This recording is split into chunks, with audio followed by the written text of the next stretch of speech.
Okay, so just make this video for Twitter and the people on the GitHub for Marcel license who made this library, which it's called Easy Synth, and I made a fork and sort of this is an ESP32 over here in the side. I've got this, I'm not used to filming, I'm still just getting my camera stuff together, I don't have all the exposure worked out. So basically the interface that I've made is like there's a bunch of, this keyboard isn't velocity sensitive, it's just like this long strip of buttons that I found in this toy. All this toy was, it had like a sticker, fake LCD sticker to suck people into buying it, and you know, just like it's got printed graphic equalizer ink, but this is a parameter sort of slider number 5, and there's like 5 parameters, and some the other writing on the bottom is more of a like what's going on, like there's a couple of sine waves layered at the moment.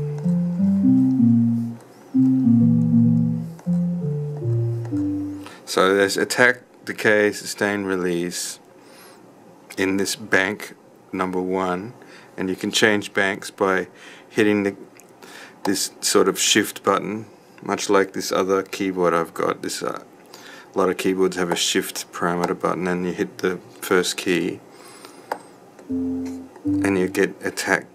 Bank 0 is attack, decay, sustain, release, and this changes the waveform. So you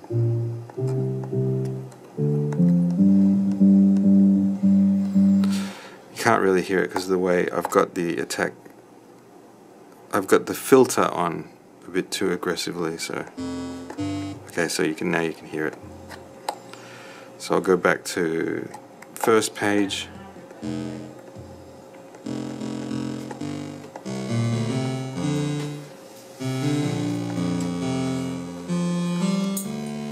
Thank you. I need this so much. I'm just making a quick video here. So I'll go back to sine wave. So there's attack, decay, sustain, release. I won't explain what that is because it's not an instructional video. This is just basic wavetable with basic waveforms like sine, square, triangle. But you can have 2 waveforms on top of each other, and then the second attack is the filter attack, filter decay, filter sustain, filter release. So if you have like this, and your filter is more aggressive,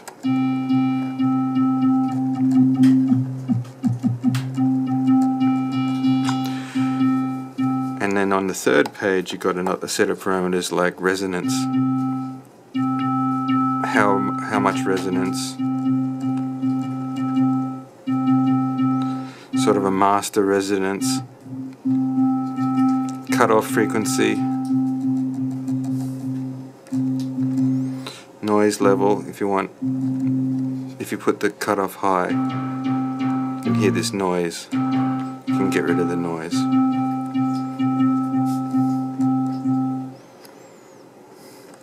This is a volume control.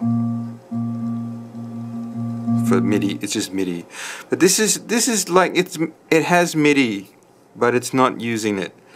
In this case, it's all meant to be just one little, like a kid's toy to learn to give a kid, and when they're old enough that you can teach them how to use this, but they can't afford anything. This is only like about $10 of parts and about $1,000 of physical effort if you're as slow as I am to but you know, doing it for a hobby. Then on the fourth page you've got some delay parameters for like a digital delay.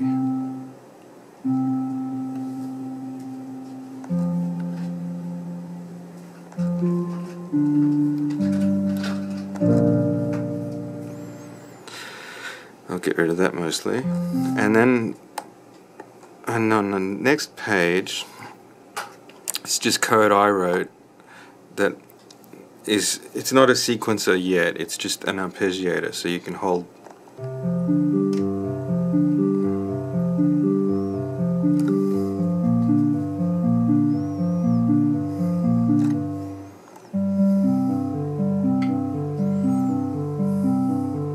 It flashes the tempo. So it's got 3 notes and you can speed it up.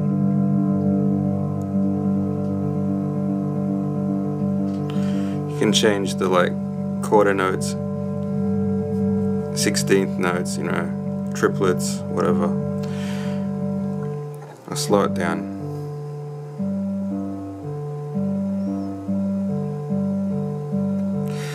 And then you can make it so it stays on. So you can switch this. This is like a slider, but when you get it halfway, it turns into hold mode. So now it's just playing without me, and now you can change the variation type. So you can go downward, walking, which is kind of random walk where it rolls the dice and decide if to go up or down a note, and going like up and 3, back 2, and probably need more notes. I can just add more notes by pushing them. So now it's got these ones up the top here.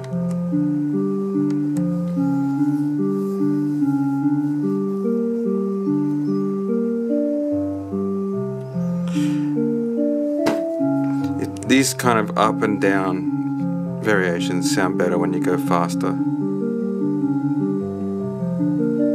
This is 4 up, 3 back.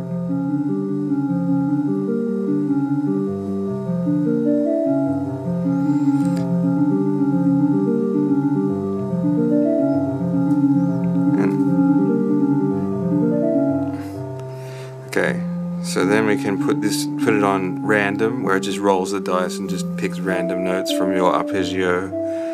And there's the tap, the way the notes were entered in, and you can hold shift, or the, you know, not shift, but whatever, this modifier button I've made, and delete notes, remove from the arpeggio until it shuts up.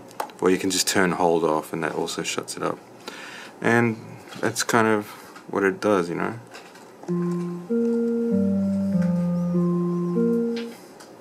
So now that's 5 pages from 0 to 4.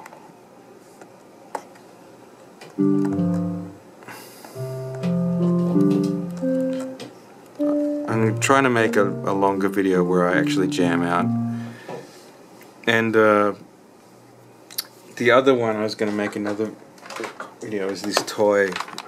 This kind of got me halfway towards this one, where this is not using any of the same software. All this was just me kind of getting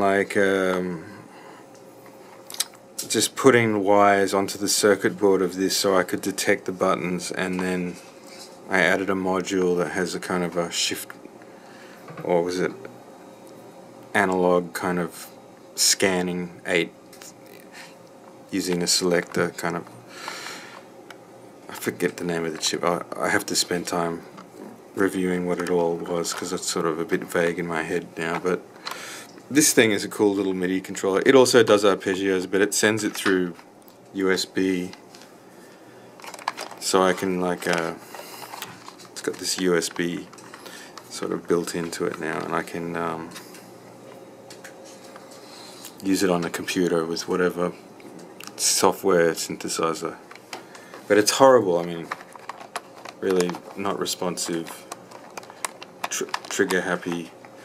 But it was a kind of concept of, can I hack a toy and make it do something useful?